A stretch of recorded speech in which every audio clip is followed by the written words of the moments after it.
Asante. Kwanza kabisa napenda kumshukuru Mungu kwa siku hii ya leo tumeweza kukutana hapa tukiwa salama kabisa. Pili ni kuhusu maandalizi yetu. Kiufupi tu maandalizi yetu yamekamilika vizuri. Wachezaji wote wako sawa, hatuna majeruhi yoyote.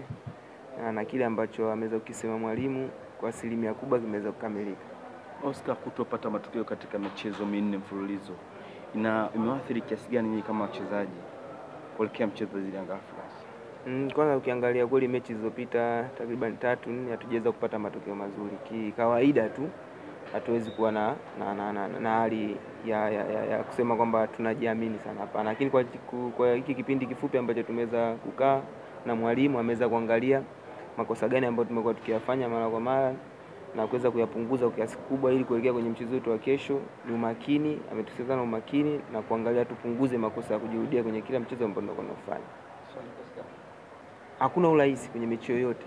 Yaani hatuwezi kusema tunaingia kwenye urahisi kupata matokeo mbele ya Yanga pana. Mchezo utakuwa mgumu, tunawaheshimu Young Africans, timu kubwa, wana quality ya kutosha kwenye kikosi chao, lakini sisi kama KMC tumekaa chini, tumeangalia wapi wao pia wana weakness kwa sababu wao pia ni binadamu.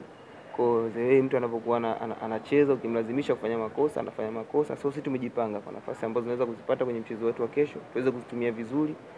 Mchezo una matokeo yote yanaweza kutokea katika mchezo wetu wa kesho.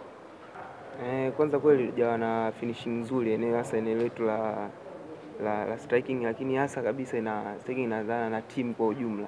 Kwa sisi kama wachezaji tumekaa chini na tumeweza kuambizana nini cha kufanya kwenye kila nafasi ambayo unaipata. Wewe unapata nafasi kwenye mechi, kwa kufunga ndio mechi inakuwa rahisi.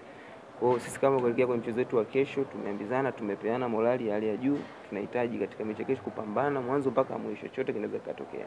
Asante sana Oscar, nakutakia kila la heri kwa mchezo kesho dhidi ya Yanga Africans. Asante. Shukrani sana.